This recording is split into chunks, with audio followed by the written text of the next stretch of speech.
Igal inimesel on omad veidrused, aga mina tahaksin isiklikult näha maakera eemalt, niimoodi sellise pallina ja tunnetada seda niisugust kosmilist avarust, mille üheks väga väikeseks mikroskoopiliseks osaks meie oleme siin inimesed planeedil Maa.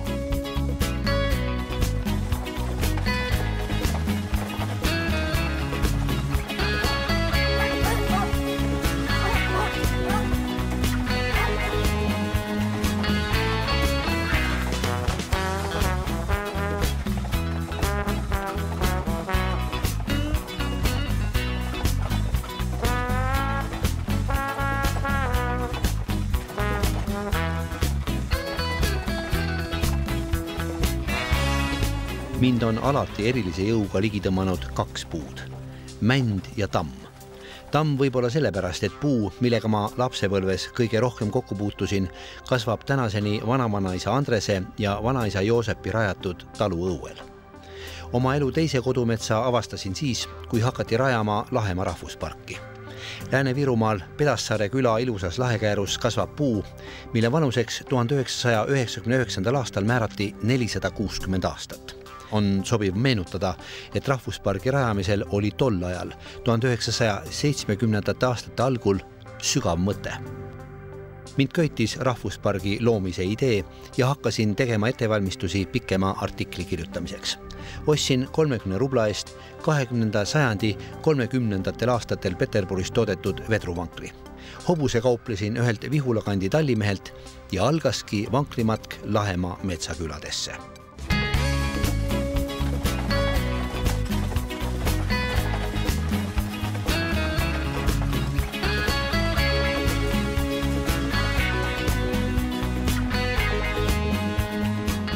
Missugused need Lahemaa piirid siis on? Kui suur on Lahemaa rahvuspark? Kui me nüüd sõidaksime reaktiivlennuki või siis autoga tulevasse aastasse, teie tulevasse aastasse, siis mida me seal näeksime või õigemini kuuleksime? Kas piljardikuul läheb ka niisama täpselt sinna õigesse kohta nagu palgi? Mitmes direktor teie siin botaanikaias olete? Kes olid kokku tulnud ja millest põhiliselt räägiti? Kui teil oleks võimalus kohtuda nende maaväliste külalistega, kes on tulnud meie juurde head uut aastat soovima. Mida te kõigepealt, kõige esimeseks tahaksite neilt küsida? Teil on vist selle saare teed ja rajad risti ja põikki läbi käidud. Eestit on esindamas siis dotsent Seppo poolt välja töötatud fiksaatorid, reponaatorid. Mitu lehma teil siin Põdrangu-Sofoosi Loksa esimeses laudas hooldada on? Minu käes on niisugune väike puutükike aastaarv 1898 peale kirjutatud Heinz Valk. Juhan Aare tuli Eesti televisiooni 1977. aastal. Meil oli Eesti televisioonis vapustav kollektiiv. Sellega oleks võinud mitte Marsi peale põrutada, vaid päiksesüsteemist tunduvalt kaugemale. Meil oli nii vägev seltskond seal koos ja me nautisime seda täiega, me olime väga õnnelikud. Noor telemees pidi hakkama tegema ühiskonnakriitilist saadet. Ta pani sellele nimeks Samm edasi, sest kriitika pidi olema muuseas kindlasti ka edasi viiv. Kõik kogu aeg mul külmad, tööruumid on külmad, sooja vett midagi põlekord pesta ei saa õieti. Et uks on siin ja väljas on talv ja inimene istub siin pliiatsiga kirjutab. Ei ole kellegi asi. Seda anekdooti pole siia vaja. See on tõesti ainult anekdoot meie kombinaadis. Mida te mõtlete? Meie partorgi. Nimelt. Maskalenkat. Tuleb siia räägima rahvusvahelistest suhetest. Jah, olge ikka heades suhetes, aga ta ei näe, missugusest tingimust inimesed töötavad. Arvatavasti oli see esimene kord Nõukogude Liidus, kui riiklikus televisioonis kritiseeriti kommunistlikku parteid. Kui ma Juhani peale niimoodi mõtlen, siis ma mõtlen, et ta elas ikka väga õnnelikku elu. Et kõigepealt oli ta hingelt ja ihult ajakirjanik. Et see on ju niisugune võitlus parema ühiskonna eest. Selles mõttes me olime mingis mõttes Juhaniga ka sarnased. Et mõtleme veel ja Panda olid ju ühel ajal ja sisuliselt Eesti televisiooni kuldajal, kui need mõlemad saated viisid tegelikult ju kaudselt, eks ole, ka selleni, et Eesti lõpuks vabaks sai ja see oli meie kuldaeg. Mets müüse ja kägu kukura, as aljenda ja lilled õitsvad säe. Mängikud aastad oma võimsad käe. On meelest õlguid mõistused õnne ja mängikud aastad oma võimsad käe. Ma annan meeles kõik õnne ja. Kui ikkagi sünnipäev oli, siis võib-olla mingi suurem sünnipäev, kas oli juubel või 70 või emal või isal, et siis ikkagi oli Tõnu kohal ja alati pill kaenlas. Nii oldud päevast päeva läbi, vahitud ja oldud kuu. Taevad maa, kõik endale siis saab, kui ta linna tuleb läbi. Johannes ka pidas väga lugu Tõnu muusikast ja ta oli ikkagi tipi sellistele suurematele üritustele, kus oli tipis seal ehitusteaduskonnas mingisugune ettevõtmine, pidulik sündmus, siis Apelsin oli kohal seal.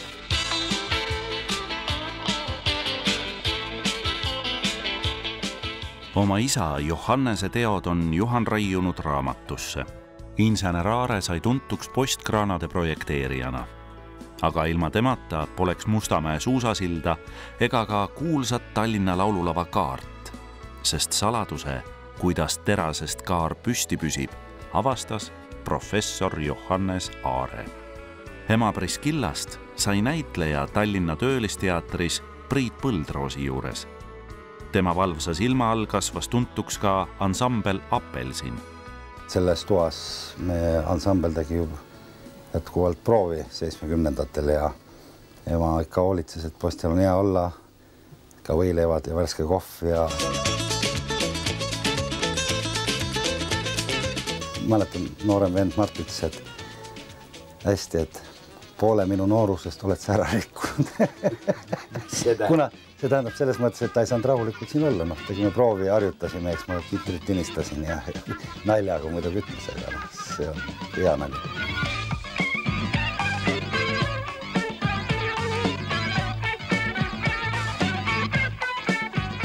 Minul meeldis muusikad ja minul ei ole näiteks Apelsini muusika mind iial ära tüüdanud, et rõõmsat muusikat kuuleb ju nii vähe.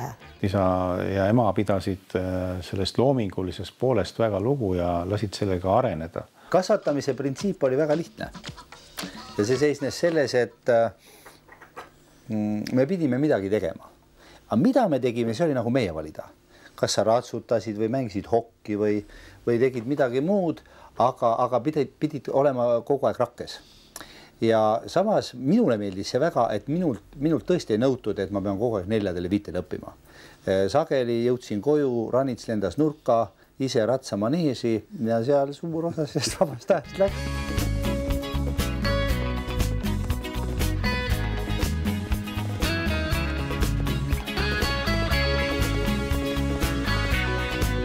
Tal ikkagi on väga häid tulemusi, et ta on noortemeister olnud ja olnud pronksil täiskasvanuste klassist takistussõidus. Talle hobused väga sümpatiseerisid.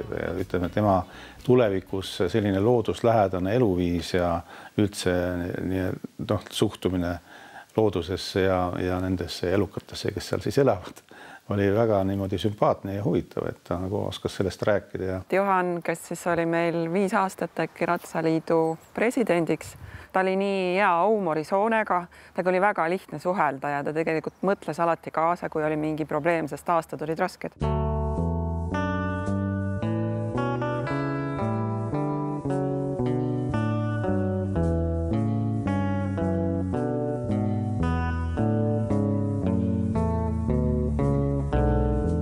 Tallinna 20. keskkool ansambel Omega.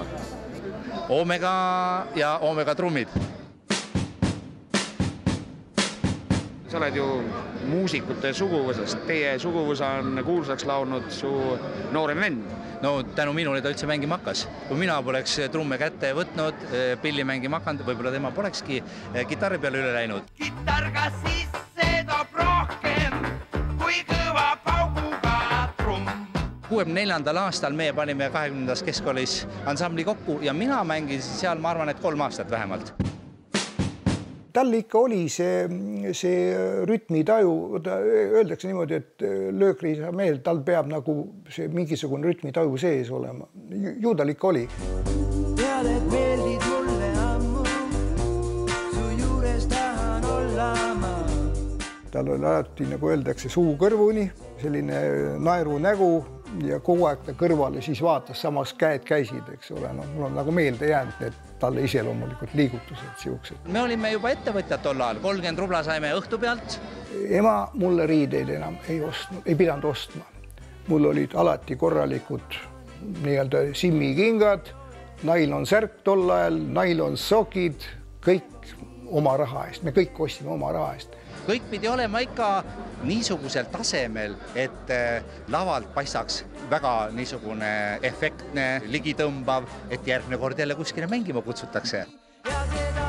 Järgmine kord kutsuti Juhan hoopis Eesti Televisiooni.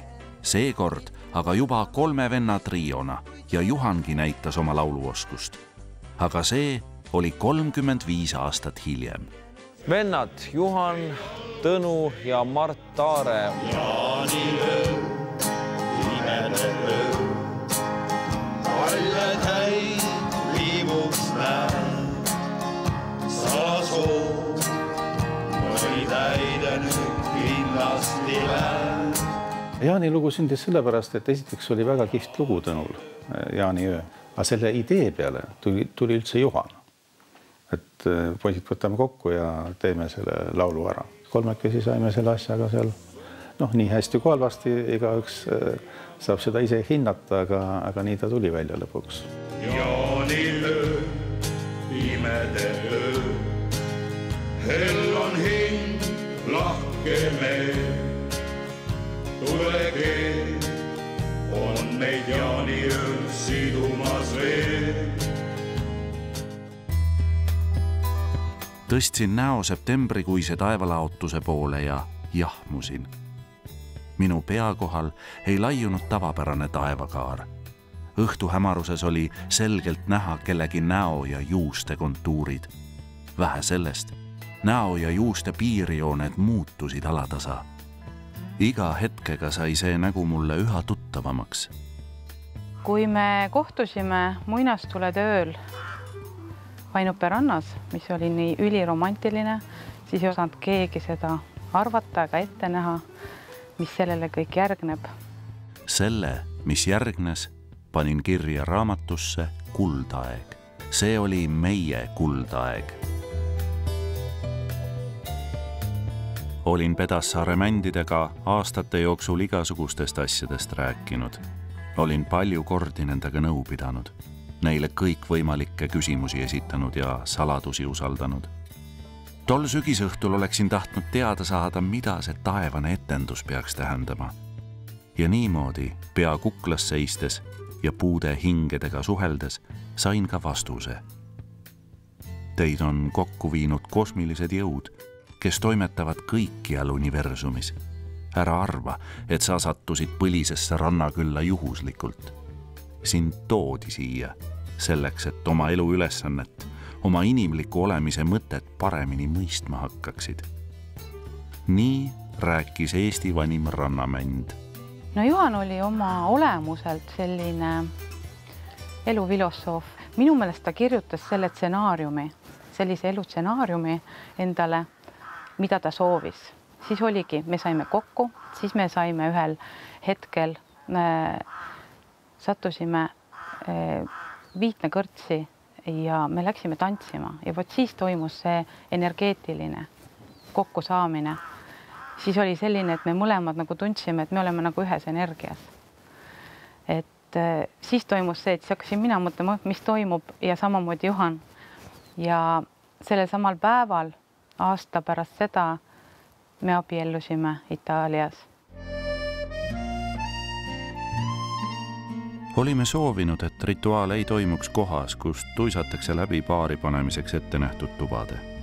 Tahtsime olla seal, kus oleme ümbritsetud sajandite ajaproovile vastu pidanud püsiväärtustest, kus saame olla sisemiselt vabad täpselt need, kes me tegelikult oleme. Vabade inimeste linn Luka oli meie unistuse täitumiseks parim koht maakeral.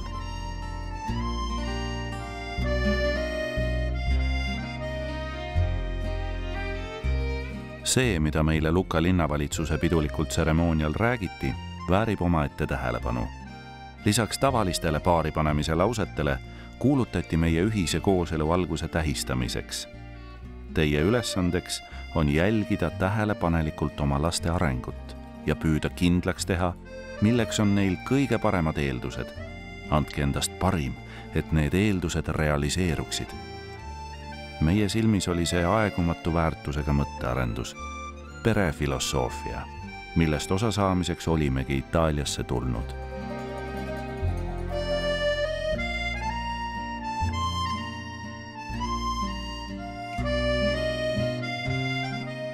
Šampanjaklaasid lõime kokku iidse linna punaste kivikatuste kohal. Luka linn naeratas meile ja meie naeratasime vastu. Taevast kattis õhuke pilvevine, sooja võis olla üle 25 kraadi.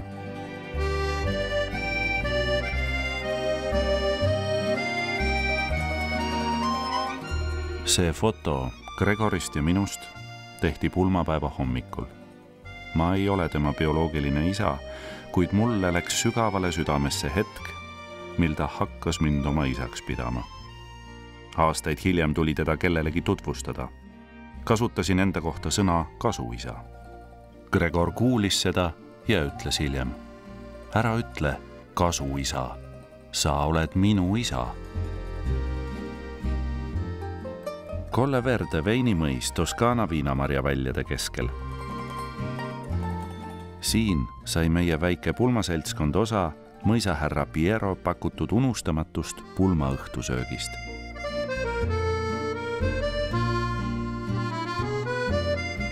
Me lahkusime Itaaliast kolossaalse varandusega. Mõne miljarderi rahahunnik on selle kõrval Köömes. Pool aastat varem kohtusin Eeri klassiga tema kodus. Eeri ei väsinud kordamast. Kõik, mis raha eest saab, on odav. See on see põhimõte minu südames. Abielludes võib kahe inimese ellu tekkida kapital, mis lakkamatult uusi väärtusi tekitab. Sellise varanduse järele me Itaaliasse sõitsimegi.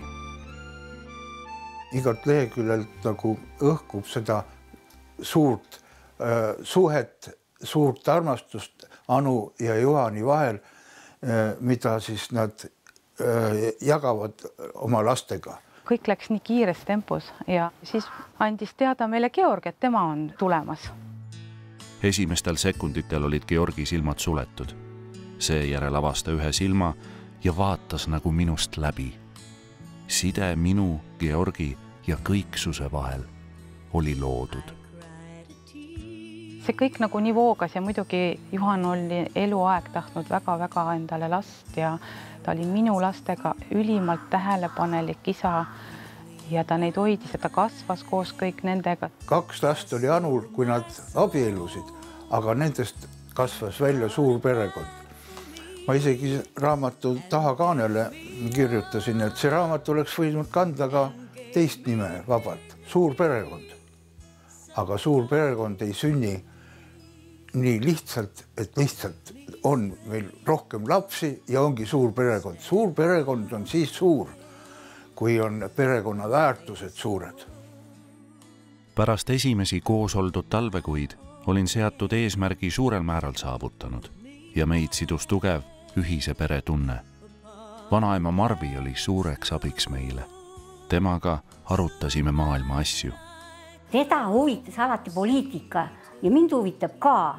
Ja siis on esimene asi, kui ta koju tuli, pani Aktuaalse kaamera, aga siis ta ju vaatas ju ingliskeelsed asju ja siis ta rääkis mulle. Ma hea meelega kuulasin seda ja nii, et see oli, mind on eluaeg huvitanud poliitika ja ikka need uudised ja asjad ja Juhanel oli see väga tähtis.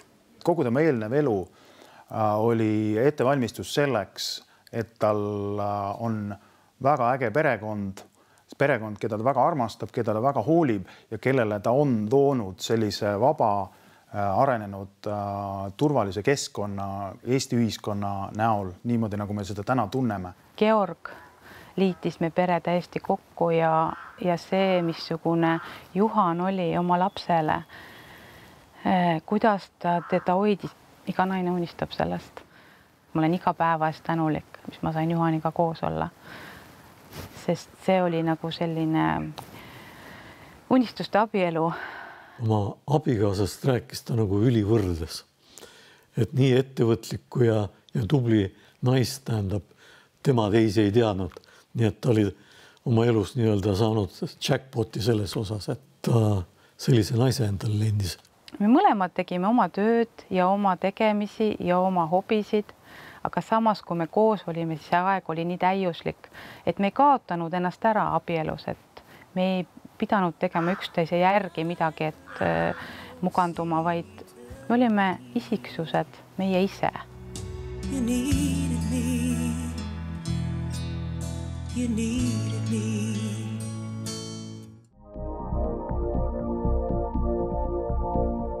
Georgi kosmoseuudis.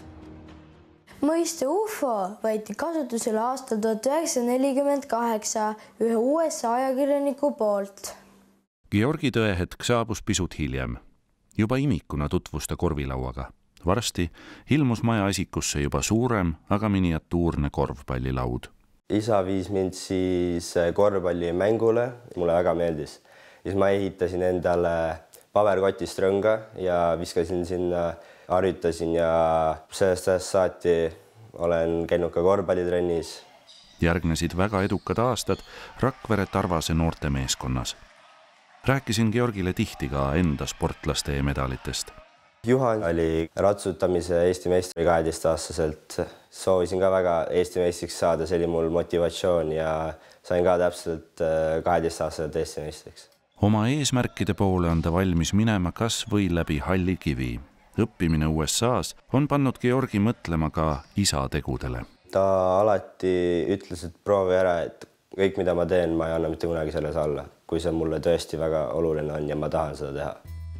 Perekond on alustala, kuhu peale saab ehitada huvitava elu, suure armastustunde ja unustamatud hetked, mis annavad jõudu igaks elujuhtumiks. Juhaniga sai siin Tallinnas kokku tavaliselt siin olümpia all ja siin ta ilmselt tegi ka tööd, sest alati oli tal arvutilaua peal lahti ja alati ta midagi tegi siin. Kuskil 2000-ndate alguses saime tuttavaks, tema leidis mind üles, tal hakkas huvi tulema kalanduse filmide vastu.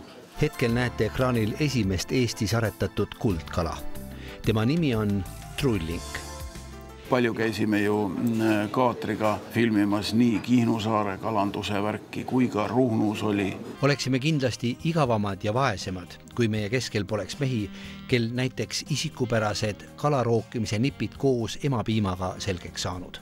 Võta kala kätte ilusti. Niimoodi. Kui on näppu palju viis, kui on üle, ära kunagi ära lõika. Võta alad kätte kala. Lõikad kõrgelt läbi. Niimoodi, ilusti. Ja täpselt 2 uime vahelt. Vaata, selle suure kalal on ju. Kui läheb mööda, siis laseb tal puruks kõhu. Vaata niimoodi. Ongi imelihtne nagu värvitelevisioon. Ma usun, et need filmilõigud või need klipid on tal alles kõik. Tuli tarvis ainult üles otsida, võib-olla on seal üsna huvitavaid asju. Kas mõnekümne aasta pärast leidub Eestimaal veel mõni laulumemm, kes koduõuel taburetil istudes laulaks sõnadega?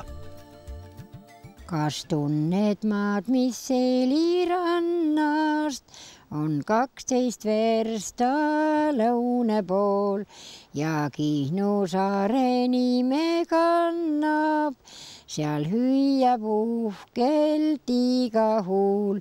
See on see maa, kus minu häll kord kiikus ja minu isadel, sest laulgem nüüd ja ikka ka, see ilus maa on minu kodumaa.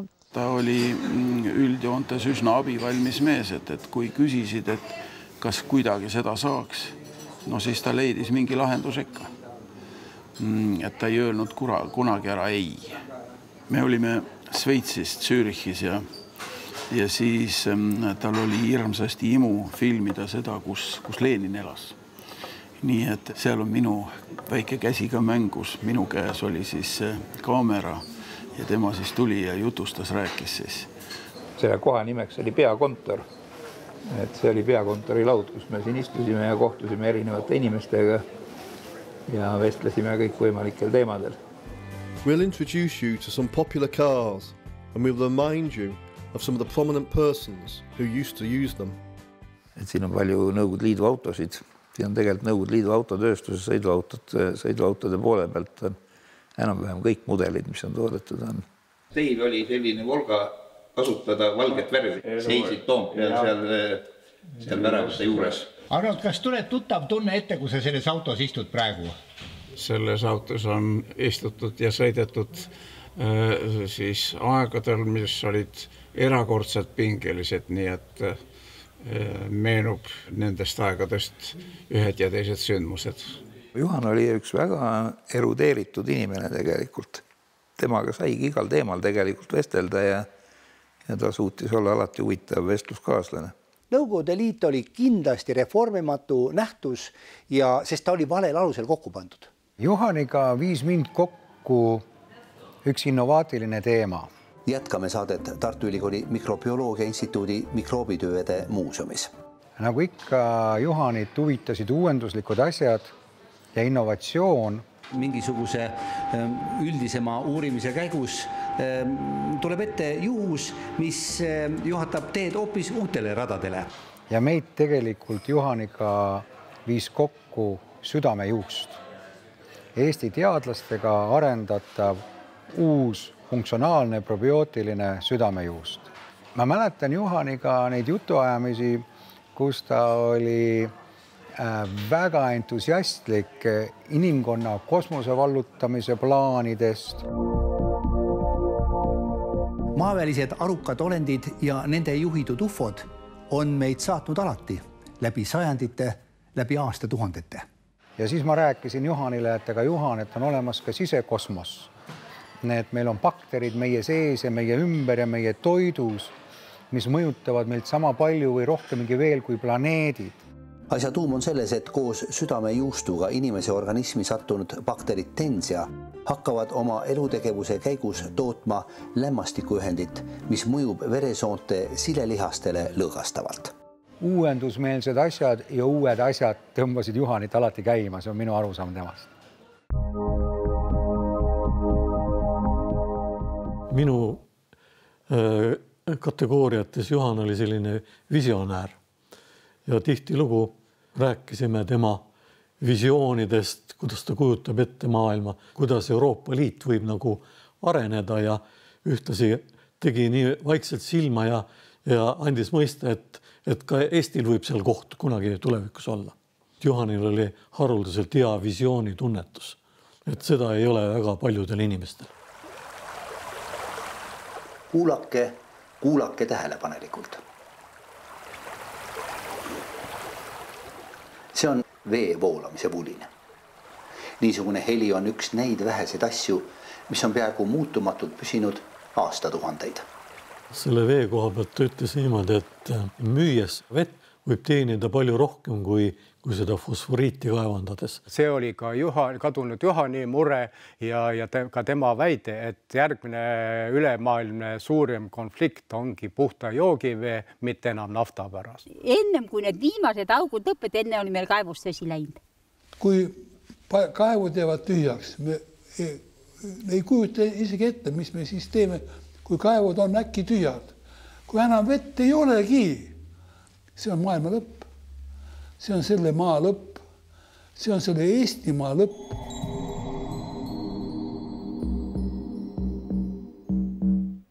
Mina planeerisin esimese saate selle teema käsitlemiseks veebruarisse 1987. Ja selle saate ettevalmistamise käigus otsustasin ma küsitleda selle temaatika kõige paremini informeeritud inimesi Eestis. Когда, по-вашему, начинается уже промышленная добыча фосфоритов Rakverskого района? Промышленная разработка месторождения начнется в 97-98 году. See informatsioon vapustas televaatajaid niisugusel määral, et võib tõmmata väga selge joone. Eesti NSV või Eesti olukord enne seda ja Eestis toimuma hakanud sündmused pärast seda. Sinu eest ma pandin vere. Sinu eest ma pandin vere. Virumaa pandi vere. Sinu eest ma pandin vere. Õhtul kusagil kella 11 paiku helistas Lennart Meri meie saatesarja režissöörile Mai Uusile ja küsis veel üle mitmesuguseid detaile, et kas ikka see kõik on õige ja kas tõepoolest härra Jampol niimoodi rääkis, nagu ta tegelikult saates esines. В 2000 году мы уже выйдем на проектную мощность разработки и Rakverskого, и Tuvolsevskого месторождения. Sel perioodil tehti kuskil Virumaa pinda siis 5000 puurauku. 86. aasta augustis oli see, kus me esimest korda hakkasime raadios tõsiselt rääkima sellest, et puhas vesi jookseb lihtsalt maa seest pumpatakse välja. Ott Kool oli see, kes tegelikult Juhani sinna fosforiidi teema juurde tõi. See arteesia vesi, mis siin voolab, on nüüd vast üks värskemaid meie rajoonis, aga ta on ilmselt kõige ohtlikum. Ohtlik oli ka maa peal. Ott Kool ja Juhan Aare hakkasid saama hoiatuskirju, mis ähvardasid neid lausa fataalse lõpuga. Ähvardaja kirjutab: kui te ei lõpeta kampaaniat kaevanduste vastu, võtke teatavaks. Rahva ülesessitamine lõpeb autoavariiga või saate juhuslikult noa selga. Akadeemik Endel Lippmaa oli sagedane külaline saatesarja Panda stuudios, kus fosforiitide kaevandamise kavadele hävitavaid hoope jagati. Niisugusel viisil, nagu kaevata taheti, oleks ta teinud väga palju pahandust keskkonnale, kahtlemata. Teiseks, ta oleks sisse toonud, kui need kaevanduseks oleks tulnud umbes 100 000 uut immigranti.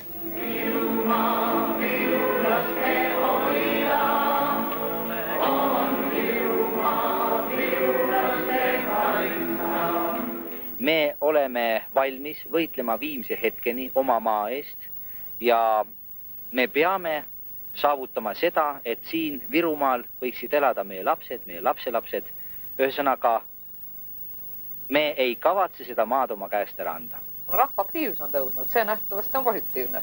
Võib-olla mitte ainult siis Kirde-Eesti suhtes, vaid üldse nii Eesti tuleviku suhtes.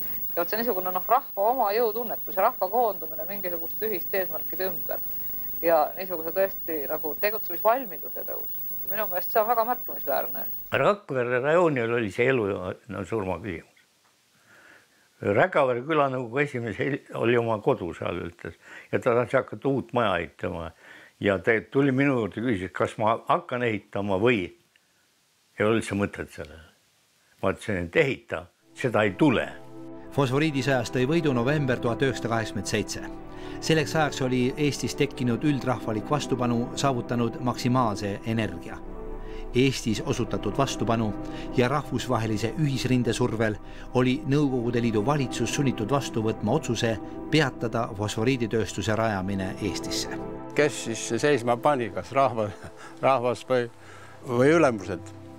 Et ma arvan, et nad panid koos, et kuigi see uurimiste peatamise otsus tehti täitekomitee poolt ja seal on minu allkirja, aga ega seda allkirja ju poleks olnud, kui poleks rahva tuge olnud ja rahva toe ikkagi tõid ajakirjanikud.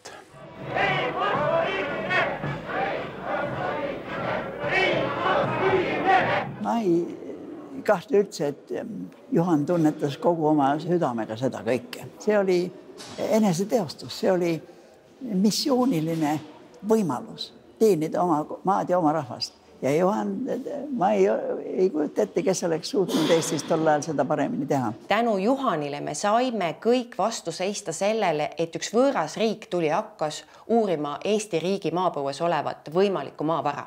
See ei ole normaalne, et võõras riik teab praegu 30 aastat hiljem rohkem meie enda fosforiidi ja kaasnevate ressursside kohta kui meie ise. See oli nagu esimene Nõukogude Liidu alistamine Eesti rahva poolt selles mitte pisikeses fosforiidisõjas. Sinu eest ma pandin vere. Sinu eest ma pandin vere. Juhani tee poliitikuna algas kandideerimisega ENSV ülemnõukokku. Tema vastaskandidaat Lembit Kaljuveel on valus kaotus hästi meeles. Tema sai vist mingi 5000 häält ja natuke peale, mina sain peaaegu 4000. Juhan ei olnud selline meeskonna mees. Ta tegi oma asja ja ta sai Viilupist, kes oli number 1 populaarsuselt inimene kogu Ida-Virumaa peal. Juhan läks võttis poole rohkem hääl. Sain kuskil 9300 või natukene peale häält, mis oli nendel valimistel 3. tulemus. 16. november oli minu esimene tööpäev Toompeal.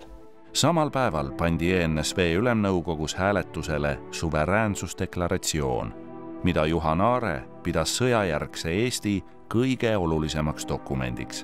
Eesti NSV suvereniteet tähendab, et talle kuulub tema kõrgeimate võimu valitsemise ja kohtuorganite näol kõrgeim võim oma territooriumil.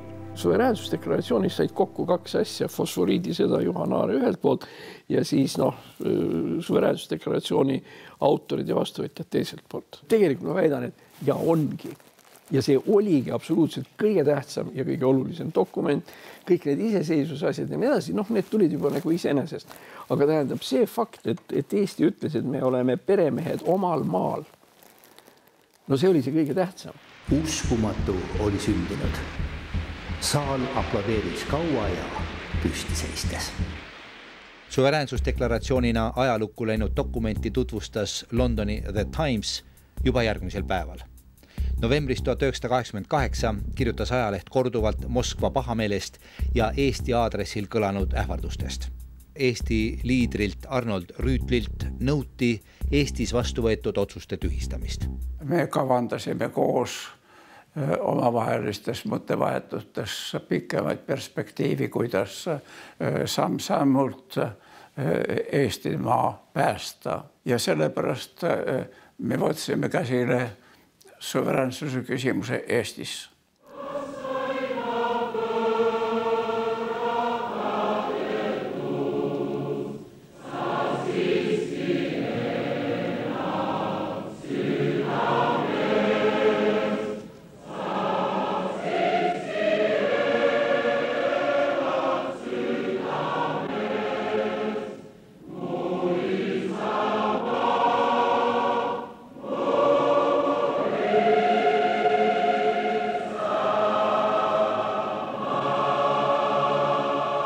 Hi, and I am Juhan Aare, a TV journalist and a film director. Let us introduce the third member of our crew.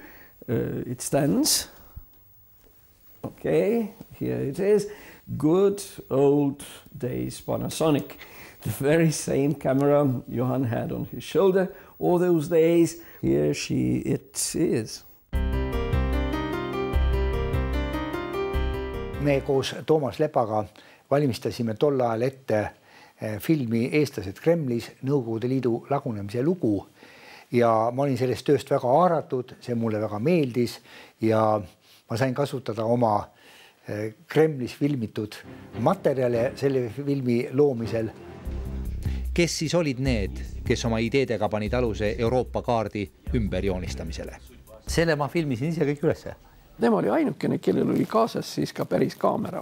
Need kaadrid, mis ta salvestas, need on ju tegelikult ajaloolised kaadrid, mida mitte kellelgi täna ei ole Kremli seest. Siin on väga huvitav seltskond.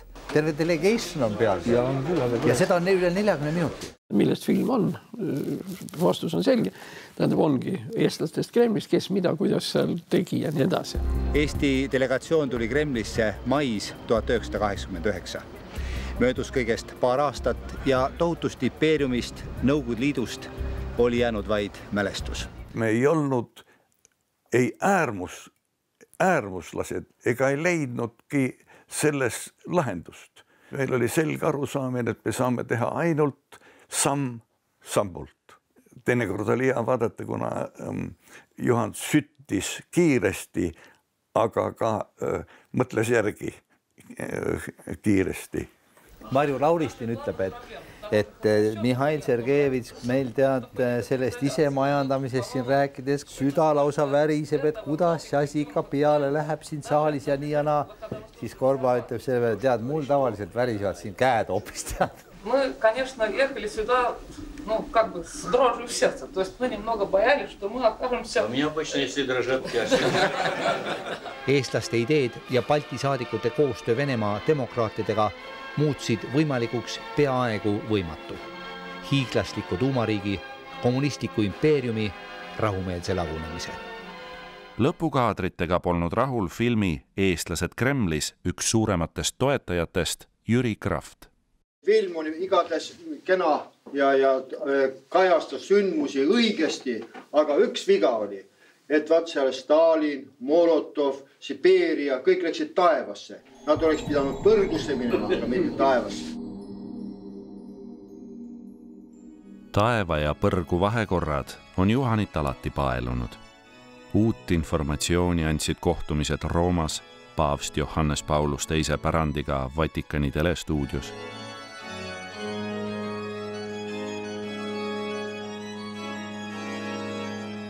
Poolas Lech Walesa ja Solidarnosti meestega intervjuusid tehes ning Leedus Ristimäel hingepeegeldusi filmides. Inimesed viivad mäele riste lootuses, et nad saavad oma palvetele vastuseid.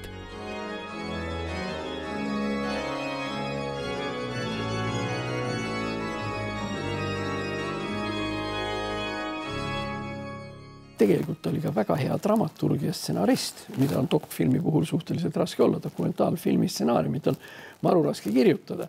Eriti, kui sa pead rääkima kaasajast või mingist tuleviku asjast, kui sa ei tea, kuidas see asi tulevikus ennast keerata võib. Kongressi esimesel paaril aastal, ma arvan, olin ma ainus saadik, kellel oli videokaamera istungite saalis kaasas. Сегодня Запад не боится. Чего им боятся Горбачева? Меня он испугается Запад. Они уже боятся. Тогда они дадут сюда быстренько то, что мне потребуется. Как вы будете использовать ядерное оружие? Пускай в Польше. Ядерное оружие это будет наша, так сказать, наша валюта сегодня. Все, кто нам валюту не дает, я буду крепче прижимать кнопку ядерного оружия. И все получу, что надо. Из Запада, из Востока, отовсюду. Все получу. Aleksandr Jakovlev oli NSV Liidu kõrgeim ametnik, kellega Eesti saadikutel õnnestus saavutada isiklik kontakt. Это внутриполитическая проблема прибалтийских республик. Мы отсюда без признания уйти не можем.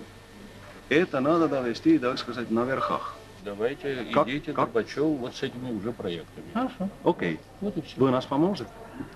Прорваться туда? Это я уже должен, ребят. Можем сами. Это не проблема. Üks kõige tähtsamaid asju, mis Juhani poolt intervjuuna on filmitud ja nii edasi, on olnud jutuajamine Juhan Aare ja Jakovlevi vahel. Не вся комиссия понимала полное значение.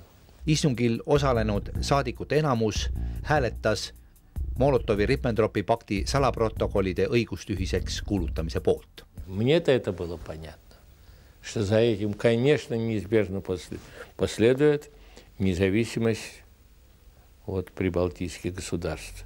Ma arvan, et see usutlus omab väga mitmes mõttes väga suurt väärtust. Nii ajaloo mõtestamise osas, kui ka seetõttu, et vist kogu Nõukogude Liidu territooriumil ei leidunud ühtegi teist niisugust inimest nagu Aleksandr Jakovlev, kes oleks nii sügavalt mõistnud tegelikult Balti rahvaste, Balti riikide taotlusi, püüdlusi ja kes nii suurel määral otsustavatel hetkedel ka sellele kaasa aitas. Я прошу только одного, пускать меня после признания без визы. То есть, или, по крайней мере, быстро визу выдавать.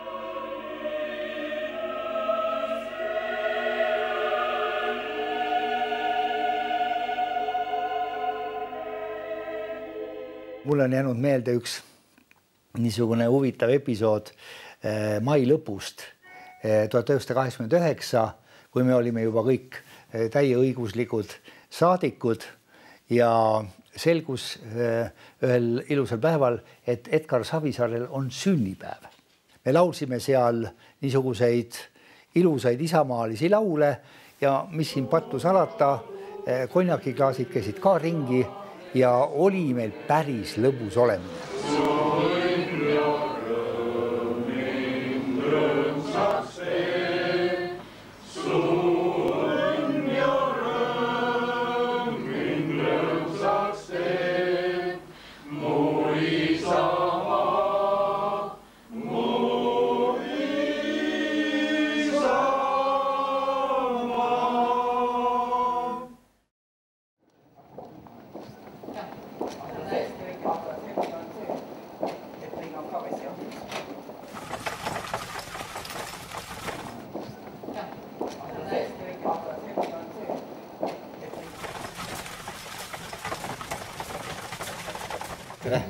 Rõõm näha. Aga kaamerat palun, et siis ei tule. Aga kui üks filmi võib teine kaamera ka filmida? Ei, härra. Miks? Ei, härra. Meid huvitab, mis ei toimub. Kaamerat palun sisse ei tule. Kui nagu pahatahtlikult kasutatakse mingid videolõike, on ju... Tooge üks näide. Ühest artiklist, ühest videost, kus on valetatud, kus on valeinformatsiooni antud. Palun. Me siis otsustasime minna siis koos särkidega ja terve siis külaga. Piisas inimestele lihtsalt informeerimisest ja nad said kohe aru, et neil on nagu see eelmine fosforiidisõda päris hästi meeles, mis toimus, et nad tulid kohe kaasa. Kõige ohtlikum ongi see nii-öelda pretsedendi loomine, et sa annadki võimaluse tegelikult teha seda uuringut ja siis on, ja kui see uuringu tulemused on positiivsed, mis nad tegelikult ju, eos ju tegelikult ongi, siis on sellest nagu hea ootus riigilt eeldada seda, et saab hakata siis ka kaevandama. Peep Vassiljev tõi seal roheliste ja koolaste särkidega inimesi välja ja et alati on ju olnud sellised, kes on sõjast huvitatud. Inimesed olid hästi aktiivsed, hästi murelikud ja see näitabki seda, et kui edaspidi need kaevandamiste teemad ikkagi päevakorda tulevad, siis Eesti inimesed ei ole muutunud mugavaks, laisaks või ükskõikseks, vaid nad ikkagi muretsevad oma elukeskkonna pärast, oma laste tuleviku pärast. Nende ilusate põldude ja metsatukkade all lebab 100 miljoneid tonne fosforiiti. Eestis on Euroopa kõige suuremad fosforiidivarud. Lademete maht on circa 3 miljardit tonni. Eesti inimesed peale seda, kui see nüüd oleks kõik välja kaevandatud ja maha müüdud praeguste hindadega, ei peaks võib-olla 100 jooksul enam tööle minema. Need, kes väidavad, et saame meeletult rikkaks, siis tuleb alati ka maha lahutada need kahjud, mis me loodusele tekitame, mis me inimestele tekitame, kas selles piirkonnas enam üldse inimestel elamisväärne elamiskeskkond jääb või jää. Rahva eest varjatakse tema rikkust. Jah, seda võib ka nimetada nii, seda võib isegi halvemini nimetada. Nimetage. Seda võib nimetada kuriteoks. See jutt, et kui me selle fosforiidi ära kaevandame, siis me kõik oleme miljonärid, elame või sees, me ei pea keegi enam tööl tegema ega tööl käima, siis see oli niivõrd odav ja labane propaganda, mis oli reaalsusest valgusaastate kaugusel. Teeme ennem faktid selgeks ja selle põhjal ma usun, et Eesti riik, meie valitud esindajad ei otsusta rumalasti. Lollil inimesel targas riigis on halb elada, aga tark inimene peab saama ka lollis riigis elada. 6. jaanuaril 2014 oli keskkonnaminister teinud kaaluka avalduse. Riigil ei ole plaanis kaaluda fosforiidi kaevandamise lubamist. Lõpliku selguse pidi tooma neljapäevale 13. veebruarile määratud volikogu istung.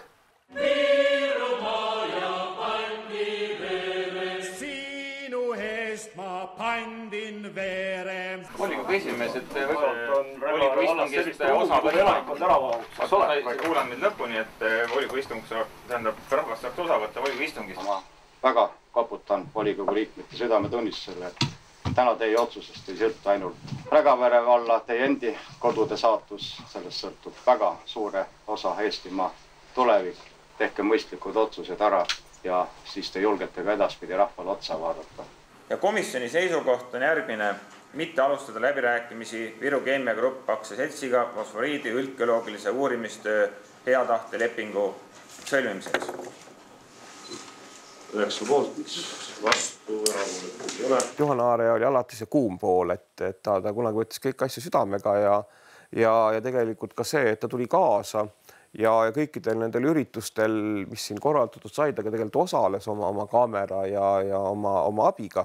See oli tegelikult hästi oluline. Kas või näide sealt samast volikogu istungilt, ta aitas nagu seda ka suunata natukene või oskas seda nagu juhtida, eks, et isegi volikogu liikmed lõpuks saadi seal nõusse. Ja Juhan tegelikult oli selline mees, kellele ikkagi ta ütles, et sa võid alati helistada, kui sul mingi mure on, leiame lahenduse, läheme kas või tulest läbi, eks, ja teeme selle ära. 10 aastat hiljem otsustas Eesti riik kõik geoloogilised uuringud enda kontrolli alla võtta ja asutas uue teenistuse.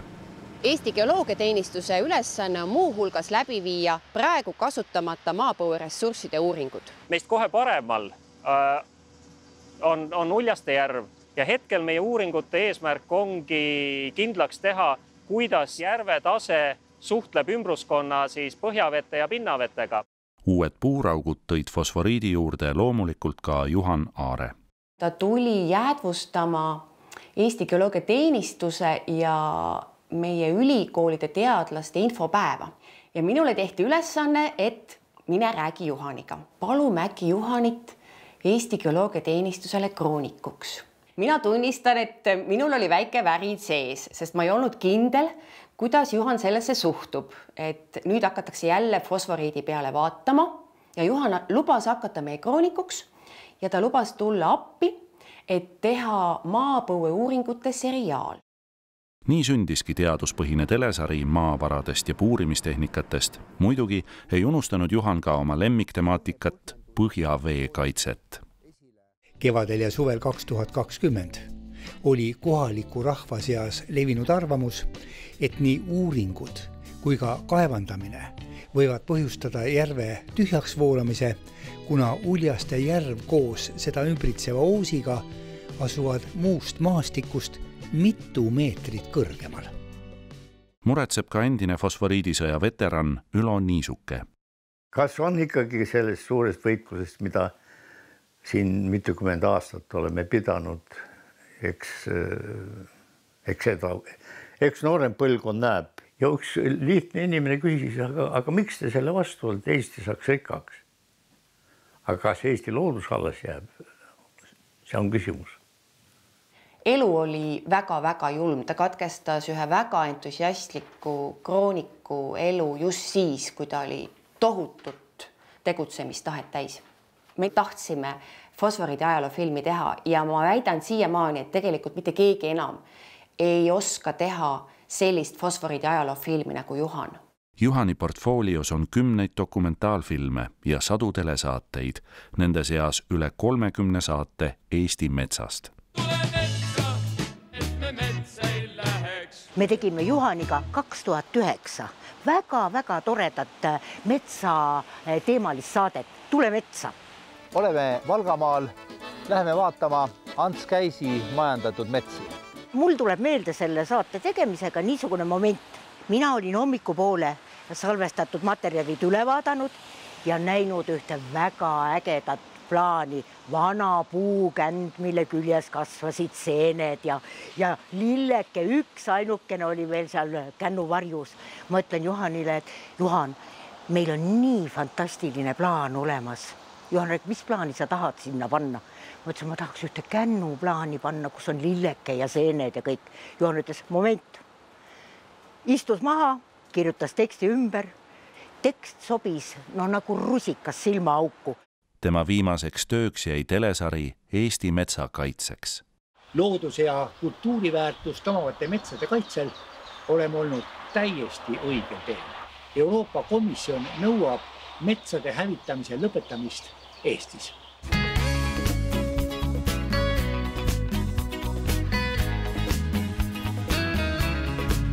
Juhan Aare mõjukamad filmid on üleval tema YouTube'i kanalil Global Mix.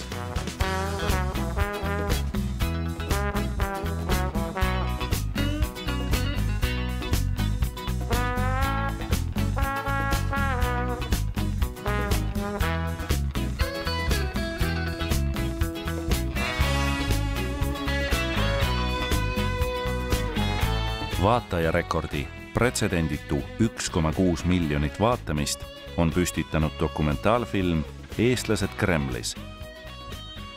Kõik need saated, mis siin on jäänud, dokfilmid, mis siin on jäänud, see on meie lähiajaloo allikad, korralikult tundliku inimese poolt kokku korjatud, viitsis seda tööd teha, eks ole, kaevata ja kogu oma meeskonnaga. Tema oli Baltasar Russov number 2. Russov talletas ajalugu ühtmoodi, Juhan Aare talletas teistmoodi. Jah, need 2 on meie ajaloo tugisambad, kroonikud. Ta mängis väga suurt rolli ikkagi noore Eesti kujundamisel, Nõukogude Liidust lahti löömisel. Ta oli see inimene, kellele rahvas järgnes, keda rahvas usaldas, kelle sõnumit rahvas uskus. Rikas inimene, ta oli rikas inimene. Juhan Aare oli mees, kes suutis ikkagi ennast realiseerida oma soove ja tahtmisi. Juhan on inimene, kes ju tegelikult on ikkagi Eestile päris palju andnud, isegi väga palju. Ta oli minu silmis üks esimesi liidreid. Eesti tulevikku ikkagi väga vähesed oskasid ette kujutada. Juhanil oli oma peas selline kujutelm täitsa olemas, et milline see Eesti võib 10 aasta pärast välja näha. Juhan oli äärmiselt positiivne inimene ja ta suutis anda oma intellektuaalset impulssi, näidata maailma teistmoodi. Juhani panus oli ikka määratu ja ma usun, et Virumaa inimesed Juhanit ei unusta veel aastakümneid ja kümneid. See on nii suur õnn, kui sa leiad oma hingesugulase, kui sa leiad omale sellise partneri, kellega sul on hea ja tore olla ja sul on tingimusteta armastus. Meil on kõigil oma vead ja head pooled, aga sa nagu ei heida neid ette. Inimene on nagu on, võtad teda terviklikuna ja võtad teda sellisena, nagu ta on.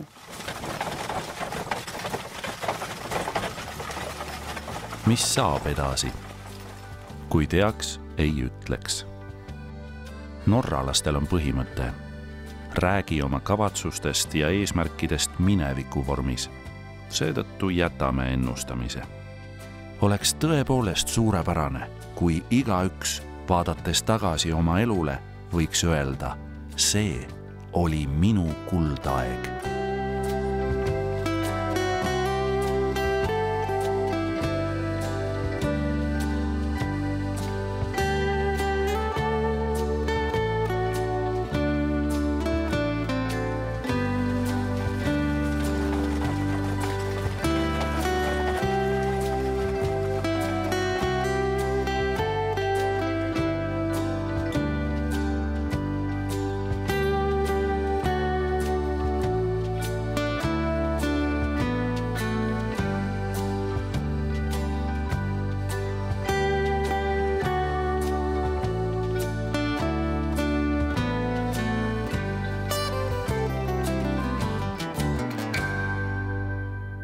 Tegelikult oli tegemist väga haruldase inimesega.